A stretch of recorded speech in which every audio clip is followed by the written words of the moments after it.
It is May the 10th, 2025. I'm Chris, and this is the future of photography. The future of photography.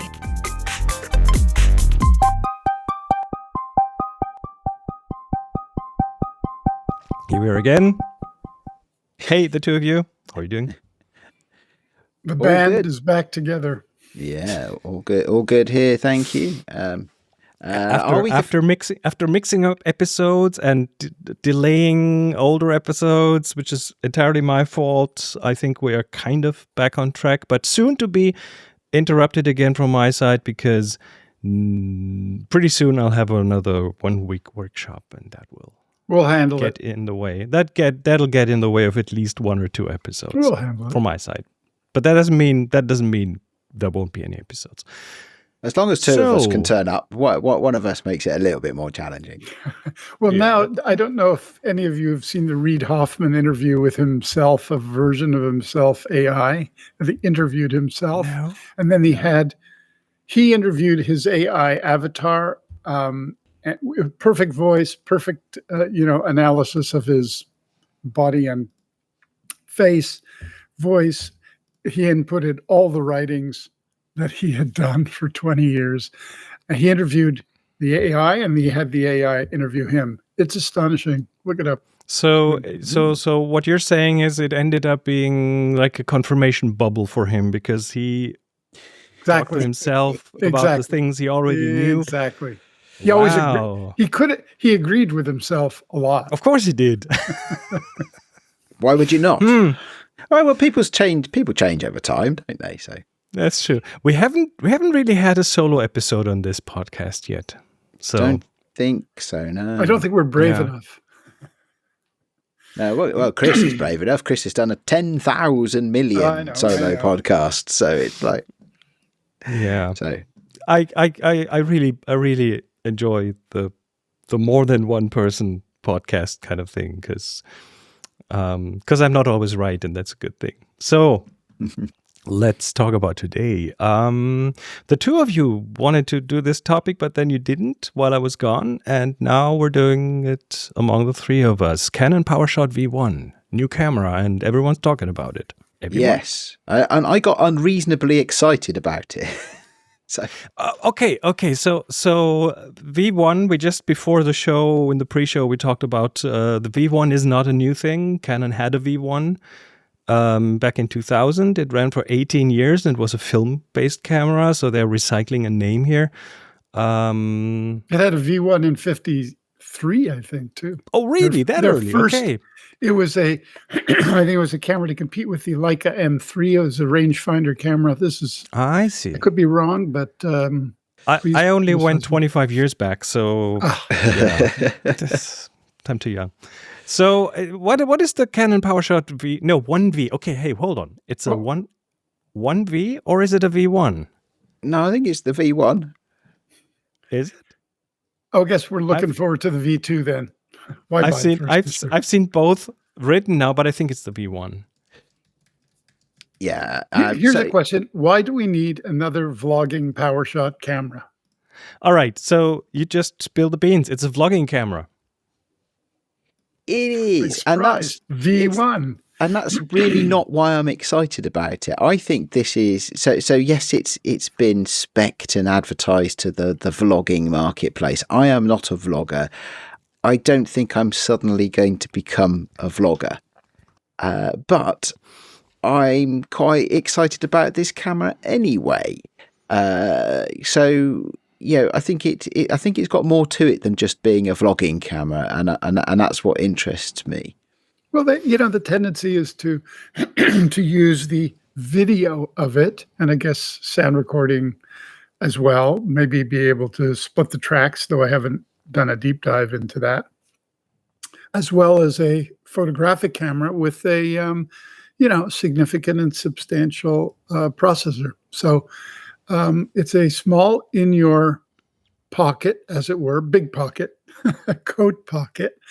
But I think very, very capable. Certainly Canon makes great lenses. And I think this is probably, if you're going to throw a camera in a bag all purpose without worrying about, the optics and, carrying a bunch of lenses, because it does have a zoom, this is probably a good one to consider.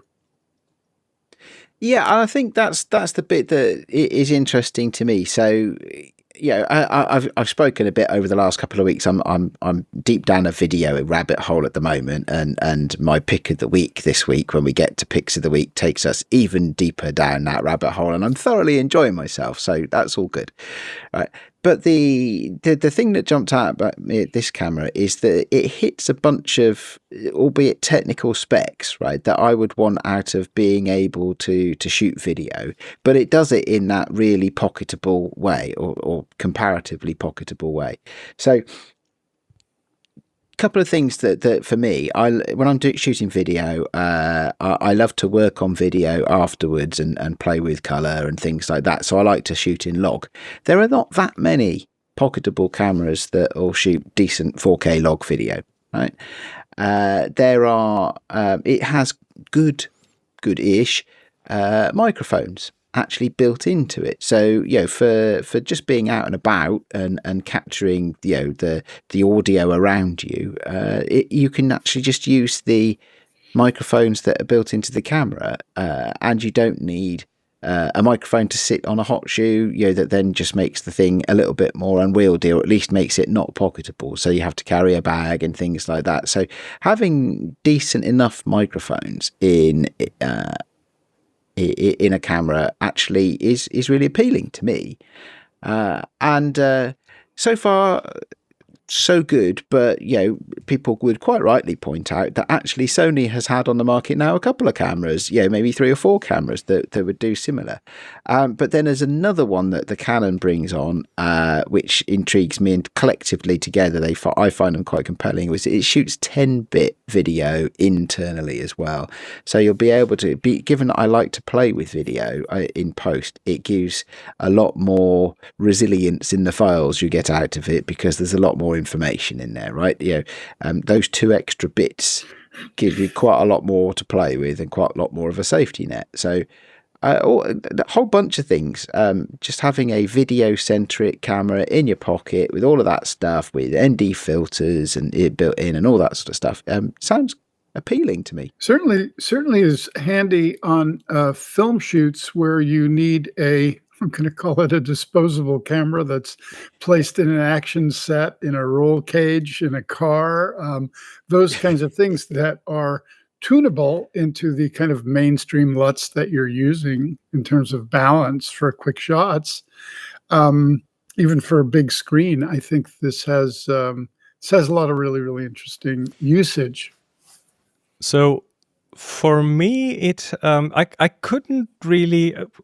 Okay, let's look at the vlogging use case, because that's the main thing this is marketed for, and I think vloggers are rightfully excited about this.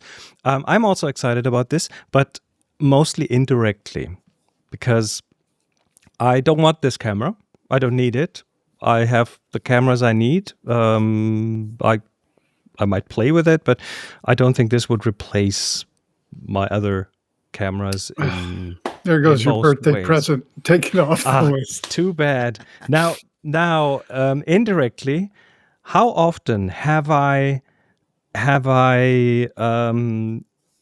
watched a vlog or someone presenting a product or something, holding something into the camera and going, look, this is and it doesn't focus, and it takes a minute to focus. And how much time have I wasted in front of the computer waiting for a camera to focus? This camera has a mode especially for that. It's called product demo mode, and it's made for people to hold things up. It will prioritize focus. The moment you hold something close to the camera that's not a face, it will prioritize that.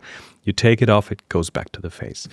That would save me so much time, because it's annoying. So that's the one thing.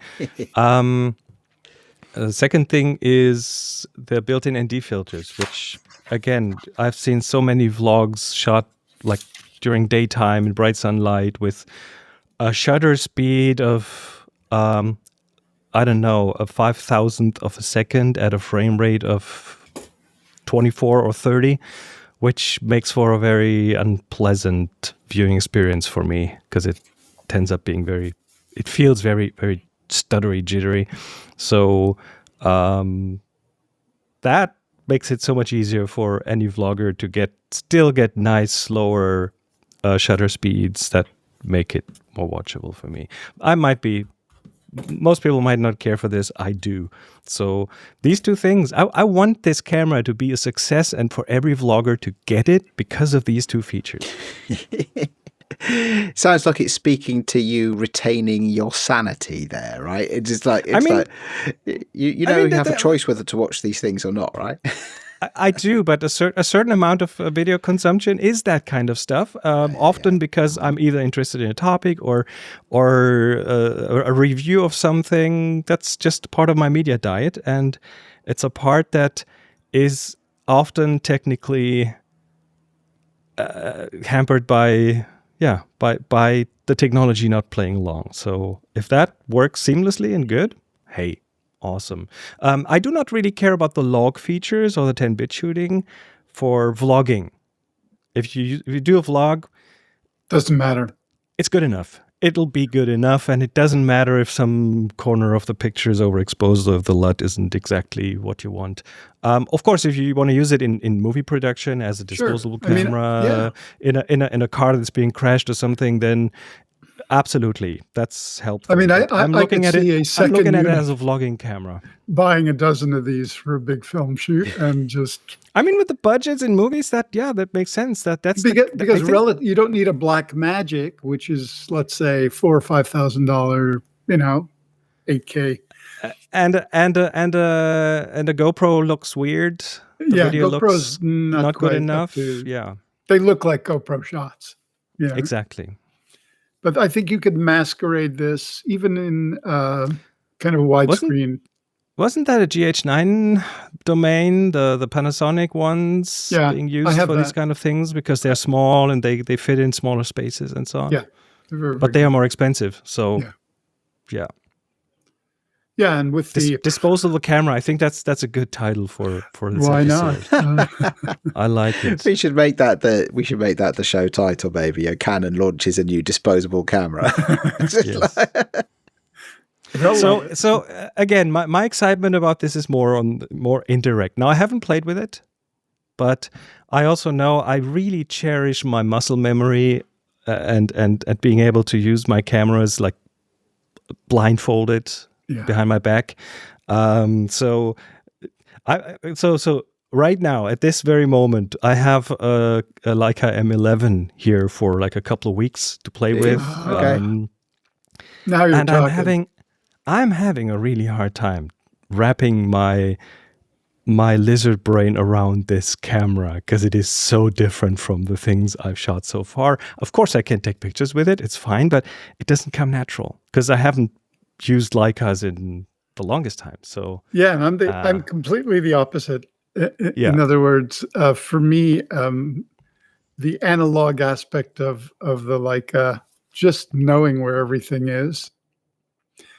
So intuitiveness is isn't a thing. It's what you're used to, right? True, but we could call just menu items. One of the most negative things about digital cameras is sorting through the memory and the menus to try and find the exact mode for the exact picture that you want to take. Now, certainly, yes, you can program it so that it is good, but then you have to remember, is C1 that thing or C2? Or there is something for me about the engineer designed cameras, and I kind of fault Sony, and there are others who have cameras that have exquisite quality but are not designed from the user to the image. They are designed for the engineer to provide the access to the quality. So is the Canon PowerShot V1 a camera that is designed for exactly that target audience? No, the vlogger, because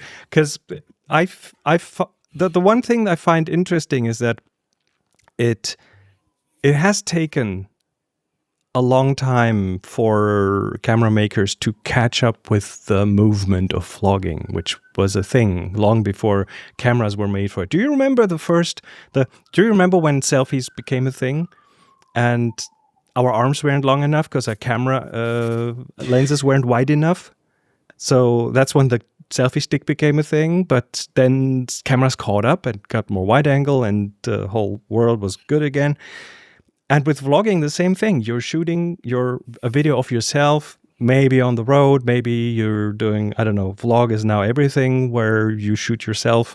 But the cameras have taken a long time to catch up with it. So it speaks to the long development cycles of traditional camera manufacturers. And that really, it shows that it took so long for a camera. Well, this is not the first vlogging camera, of course, but for cameras to incorporate a feature like prioritizing focus on a product that's close to the camera. Could we say that, and I'll backtrack into my menu comment, if you're using a camera consistently for a single use, which is vlogging, you want it always set up so you can just place it on the tripod, turn it on, and it's already set. Or if you're using your camera to shoot macro all the time, or a portrait all the time. So if you're into a single mode, you have your menus, you set it up, you turn it on, and it's exactly what you want. So these cameras, which are capable of a tremendous amount of variance in terms of use, require you to go deep into the menu to set it up. And I think the more you use it for different things, the longer it's going to take you to overcome any frustration you have with the engineering. Now, if you're using it as purely a vlogging camera and maybe something else, then it's ideal because it's instant on. You don't have to muck with it. So again, those kinds of deep menus are really great if you set it and forget it. But if you're always into having to basically take out the manual and explore different areas, I think that's kind of frustrating. And so it depends. Single purpose cameras, which I'm definitely into, 8x10, right? You're not gonna shoot street with a plate camera unless you're kind of nuts. But, this camera seems to be a good use of very focused vlogging or single-use image making. That's what it looks like to me. Yeah, I think so. It's for me, the single use would be, videography in your pocket, right? Yeah.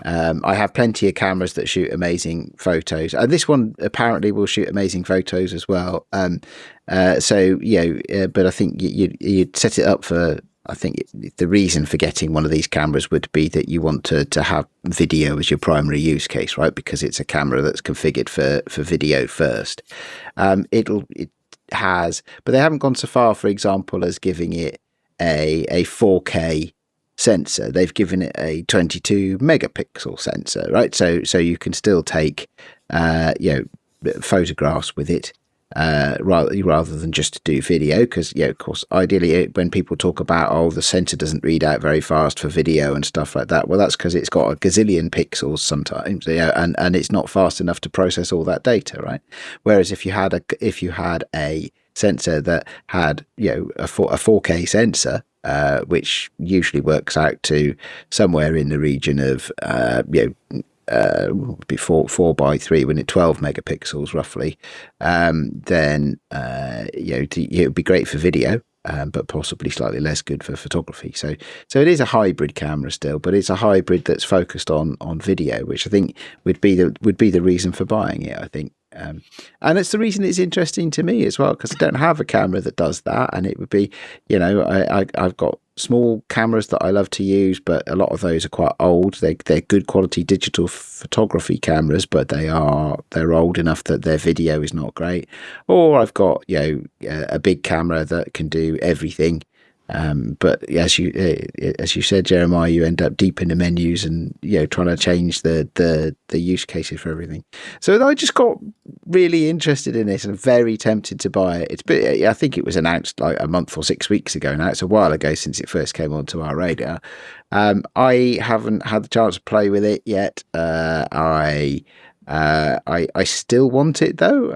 It may be slightly less than when I first heard about it and had that first sort of that first reaction and thought, yes, I definitely want one of those. But I could see myself buying one of these in a way that I don't normally think anything at all of new cameras. I tend to buy. Wouldn't you say used. That like when you're tempted by V1, it's probably best to wait for V2? Okay, so are we going to make this into a session to talk Adrian out of getting one of these? Which of your cameras would this replace?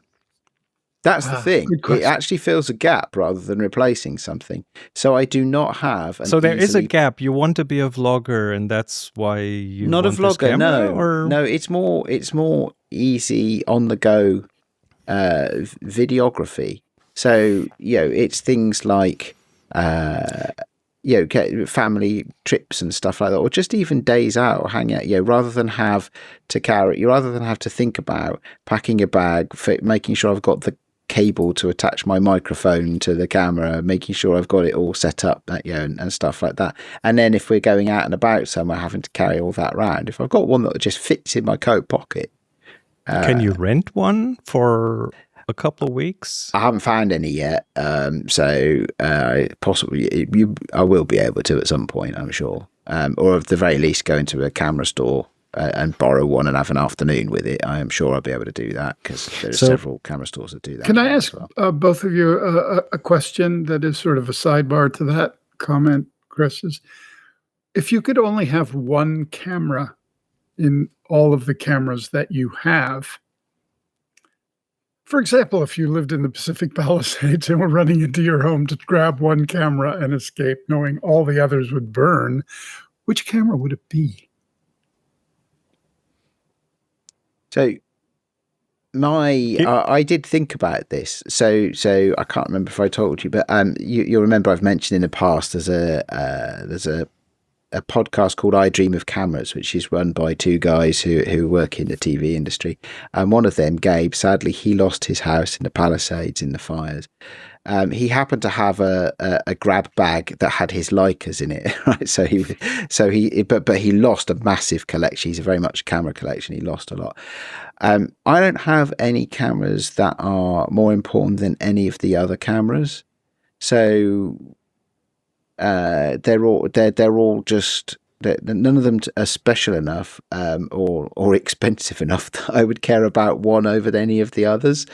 So that's an easy camera. It's an easy question for me. I might even bother picking up. I'd you wouldn't bother. Camera child. I'll take the child probably. Probably. Well, right now I would probably grab the Leica M11 because it's not mine, and I would be responsible for losing it. I don't really have I'm like Adrian there. I don't have a very emotional connection to any of my cameras, to be honest, and they all feel like they're replaceable. I have cameras that I have had interesting experiences with, but still, that doesn't really make them any more special to take photos with than others. So. Well, I can take pictures with anything. I'm different than you. I would definitely grab my Leica Q3. I do have an emotional connection with it. I mean, the question implies that, or let me. In my mind, the question extends into,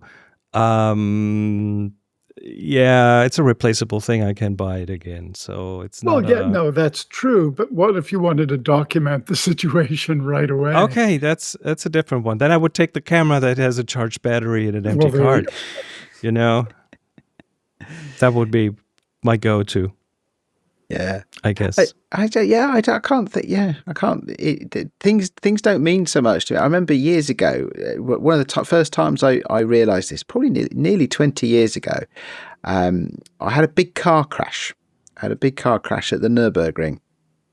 I had an oil pipe fail, and all the oil in my car engine went out under my rear wheels, which was just not good. Didn't aid driving. Let's just say I wasn't a skilled enough driver to keep that one on the tarmac. I was fine. I'm glad you're still with us. Oh yeah, I mean they took me into the little local hospital they have there just to keep me under observation overnight because they said I was a little bit confused. But other than that, I was fine. Next day, my mate comes to the hospital, picks me up, takes me back, and I had a pickup and a trailer. So we then had to drive down to the local scrapyard. And when a car is so knackered, they put it on roller skates so you can move it around, like when you do with the grand piano and stuff like that. So we had to push my car out the corner of this scrapyard on its little roller skates, winch it onto the trailer because it wouldn't roll. It was quite a lot shorter than when I'd gotten in it the day before.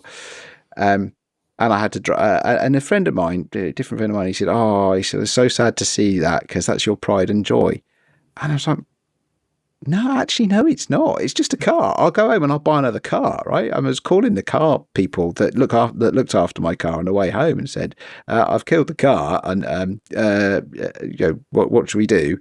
And he said, I'll bring it here. I'll buy the bits off you. You can keep whatever you want. And if you want another one, we'll sell you another one. I was like, okay, yeah, because I'm going to need a new car when I get home. Yeah, and it's that kind of mentality. Sorry, a complete rabbit hole, but nothing to do with the Canon V1 at all. But tech isn't something that I'm attached to. Disposable tech. Yeah, I think so. I mean, it's not disposable in the sense of single use and throw it away frivolously, but certainly I wouldn't be crying into my beer if I lost all my cameras. If I lost all my beer, that would be a different. Anyway, how do we get out of that rabbit hole? I don't know. Just curious. So the Canon V1, back on topic. New vlogging camera has some things that get some of us excited for various reasons. I think if you're a vlogger, go for it. Sounds cool. Yeah, well, it doesn't seem that, all in all, we've talked about innovative cameras, what would be the best camera you could imagine, et cetera, et cetera. This seems like not a giant step for mankind, but a baby step for video blogging. I mean, that's what it feels like. It doesn't really replace a tremendous amount of cameras here, all of which can serve the same purpose.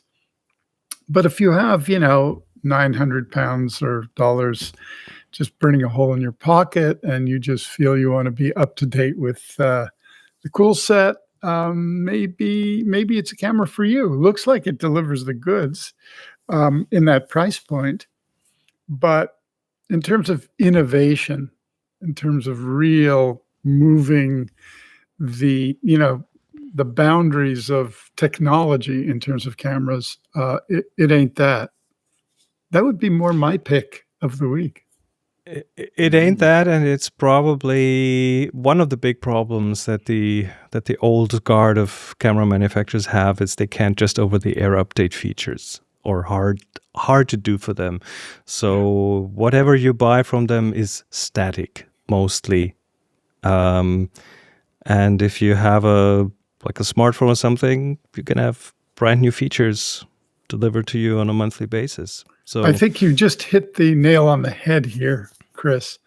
In other words, now that we're into the era of even satellite or on-air upgrades and innovation, there's very little that can't be transmitted to a camera, theoretically, that would improve the dynamics of the image making, whether it's on the chip or processing or color, speed, all of those things. If you designed your chip and processor correctly for over-the-air upgrades, that would be pretty great. Even if you could pop a, quote, fixed lens out. In other words, if there was a little slider that you could slide in another piece of glass, a dominant piece of glass that would improve, say, a fluorite versus, say, more muddled glass.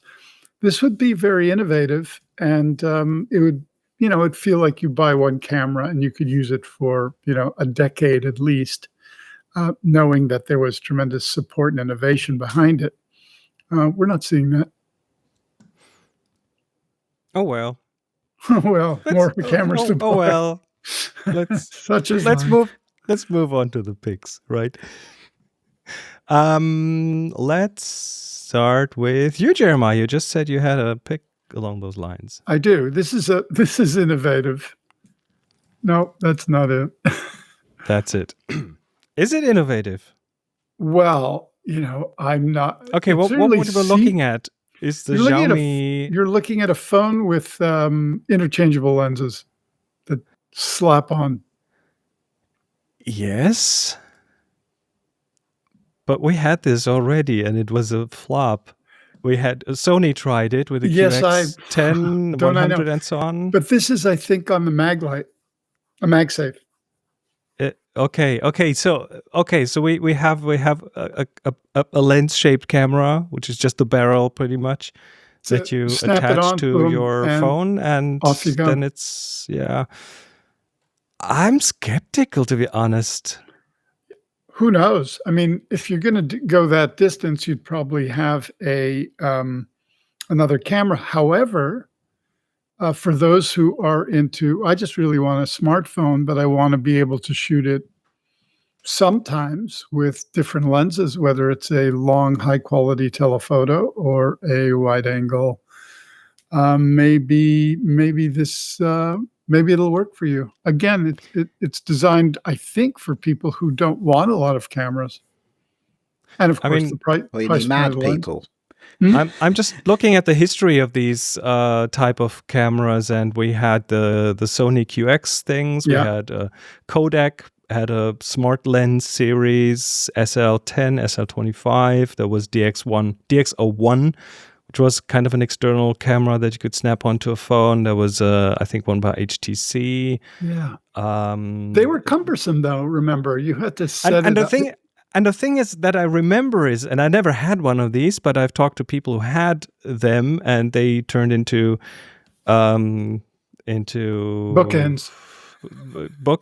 paperweights after a pretty short time, because they were too cumbersome, and you had to attach something, a harness or something, to your phone, and the connection was difficult and so on. If this solves that, the MagSafe click on kind of thing sounds like it might be and it has to be light enough, because if the lens is super heavy, it's going to feel awkward. But if it just slaps on and you take it, that's pretty good. We talked a few weeks ago about my Leica shutter thing for my phone. And that works just beautifully. I mean, you put it on, immediately contacts the Leica app, it sets it up, and you could be shooting in like just a few seconds. So it really does transform the use case significantly. You don't have to power all of these things and put it together. You just use it. And so if this is like that, again, if it's designed for the photographer rather than the engineer, look how clever we are, it's a totally different story with the same function and design. It gives me an idea, probably not an original idea because there's no such thing, right? But what if you had a phone which had, the magnetic circle, and inside the magnetic circle was a contact chip, so that when you put one of these magnet modules on it, it actually had an electrical contact rather than having to rely on radios and I think they have that.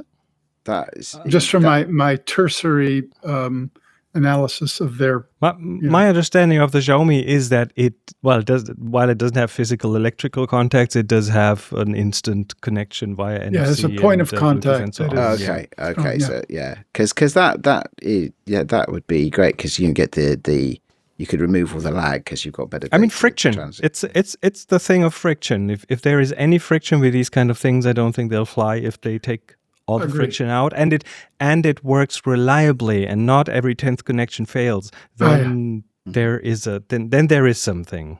Yeah, I agree. In my book. All right, Adrian, yours is training. That sounds boring. Yes. Well, thanks very much.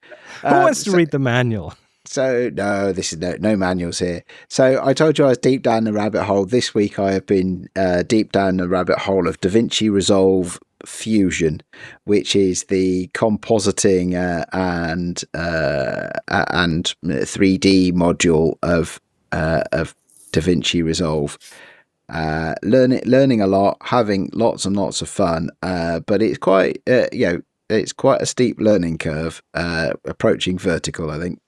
But happy to say that actually Blackmagic provide some really good training videos on their website. So my pick of the week is kind of two things. It's DaVinci Resolve Fusion page itself, which has got loads of fun stuff in it, depending on your definition of fun, of course. But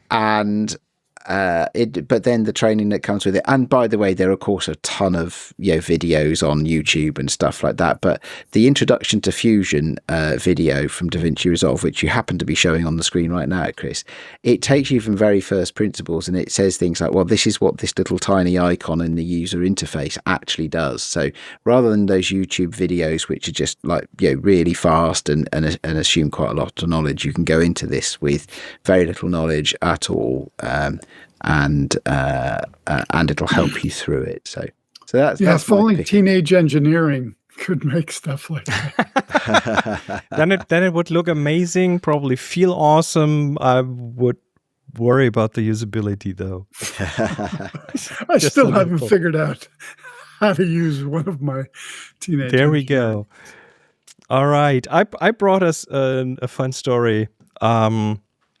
That I recently came across about the Thrift Store photo album full of celebrities and one ordinary woman. There was a thrift store in Belgium that they got this album and they found it, and there's this woman on like lots of pictures with all the movie celebrities and music celebrities from the 90s. Here's a picture with Bruce Willis. Here's one with Patrick Stewart. Here's one with Lawrence Fishburne.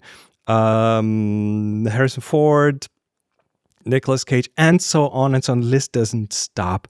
And initially they had a call out for who is this woman who I see on photos with all these celebrities. And it turned out the internet did its thing and it found who it was. It was a lady named Maria Snoys-Lagler.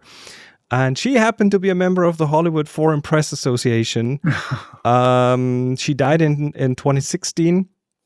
And I think she had a sister in Belgium. And that's possibly how that album made it over there. She just made it a habit to take all the pictures of all these people she wrote about and collected them in albums, which is kind of funny, isn't it? Yeah, nowadays people do that with AI. They put themselves. I initially thought those were AI pictures, but because that would easily be doable with an AI. But these are all actual photos, and she has this almost the same expression on the picture. Here, Walter Matthau, look at that. So, kind of a fun story, isn't it? Yeah, great. Just goes to show you should print out your photographs. Collectors. All right. Awesome. That, I guess, brings us to the end of this episode. This was The Future of Photography, episode 344. Visit us on our Discord. The link is in the show notes, and we'll be happy to hang out there. Until next time, everyone, take care, and bye-bye. Bye. You've been listening to The Future of Photography. Join the discussion on our Discord, find the show notes and all episodes at thefutureofphotography.com, and subscribe wherever you listen to audio.